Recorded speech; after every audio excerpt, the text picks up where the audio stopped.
তো হ্যালো বন্ধুরা, কেমন আছো তোমরা সকলে? আশা করছি ভালো আছো। তো অনেক দিনের পরে তোমাদের সঙ্গে দেখা।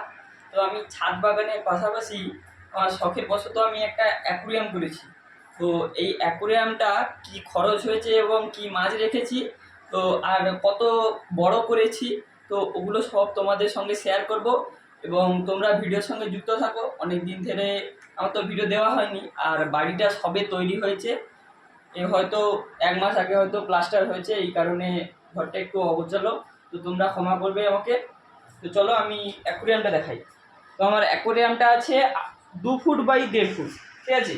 তো আমার একটা আলনা ছিল, ওই আলনার উপরে রেখেছি, কারণ আমার কোনো বেঞ্চ নেই, এই কারণে আমি রেখেছি। তো কিছুদিন পরে আমি বেঞ্চ তৈরি করে নেব, ওই বেঞ্চটার উপরে রাখবো। তো দেখো, আমার 7 কেজি পাথর দেওয়া আছে। আমি শুধু সাদা পাথরটা নিয়ে এসেছি, কারণ কালার পাথরটা রং যেন উঠে যায় এই রকম আমি দেখেছি। তো বন্ধুরা, আমি তোমাদের মাছগুলো কি রেট নিয়েছে এবং এই যে গাছগুলো আছে এর কি রেট নিয়েছে তোমাদের সঙ্গে শেয়ার করছি। তো আমার উইডো মাছ আছে টোটাল 40 পিস।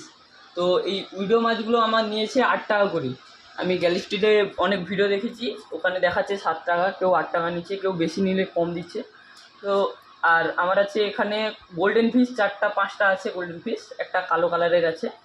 তো এই গোল্ডেন ফিশগুলোর মধ্যে এগুলো একটু কমন টাইপের, এই কারণে এগুলো 40 টাকা করে পার পিস নিয়েছি, ঠিক আছে। ও কালারটাও 40 টাকা করে পার পিস নিয়েছি।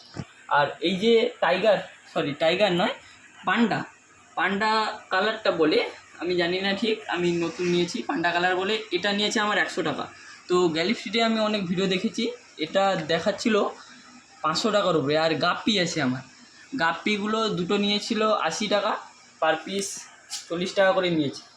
তো আমার এখানে 7 কেজি পাথর আছে, তোমাদের আগে বলেছি। তো পাথরগুলো আমার 50 টাকা করে কেজি নিয়েছে।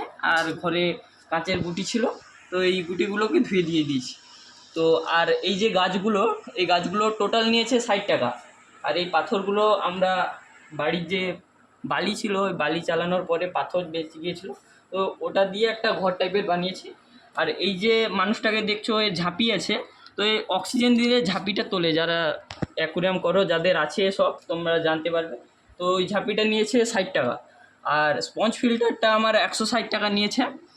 তো স্পঞ্জ ফিল্টার আমার এত বড় অ্যাকুরিয়ামে একটা ফিল্টার হলে চলে যেত, কিন্তু আমি এটা সবসময় চালাবো না বলে পাওয়ার ফিল্টার একটা নিয়েছি। আর পাওয়ার ফিল্টার সবসময় তো চালানো যাবে না, এই কারণে স্পঞ্জ ফিল্টার একটা কম্বো করে নিয়েছি। তো পাওয়ার ফিল্টারটা আমার নিয়েছে 180 টাকা। তো পাওয়ার ফিল্টার। আর তোমাদের একটা লাইট দেখাই, এই লাইটটা আমার ওয়াটারপ্রুফ বলেছিল দাদা, কিন্তু আমি জলে ডোবাইনি। তো এই ওয়াটারপ্রুফ লাইটটা আমার নিয়েছে 100 টাকা। আর এই ঘরটা আমি নিজের হাতে বানিয়েছি, ঠিক আছে। তো কেমন হয়েছে তোমরা কমেন্ট করো।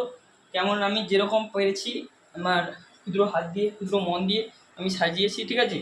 তো এই লুকটা তোমাদের কেমন লেগেছে তোমরা আমাকে কমেন্ট করো বন্ধুরা। তো এই যে গাছগুলো আর ফিল্টারগুলো, এটা আমি গ্যালি স্ট্রিট থেকে নিয়ে এসেছি, এবং এই কাঁচটা আমি একটা লোকাল মার্কেট থেকে নিয়ে এসেছি। তো আমার বাড়ির পাশেই এক দাদা বানিয়ে দিয়েছে, গোপাল দাদা। আমার বাড়ির পাশে, পুরো বাড়ির পরেই ঘর, ঠিক আছে। তো ওই দাদা আমাকে এই চিটটা রেকমেন্ড করেছিল, এই চিটটা খুব ভালো চলে। তো ওনার চাঁদনি মার্কেটে, কলকাতার সাইডে চাঁদনি মার্কেটে উনি কাজ করেন, কাচের মিস্ত্রি, খুব ভালো কাজ করেন। তো আমাকে এই অ্যাকোরিয়ামটা বানিয়ে দিয়েছে। তো এই অ্যাকোরিয়ামটার খরচ তোমাদের বলে দিয়েছি। তো বন্ধুরা, পরের ভিডিওতে আবার তোমাদের সঙ্গে দেখা হবে গাছ রিলেটেড কিছু।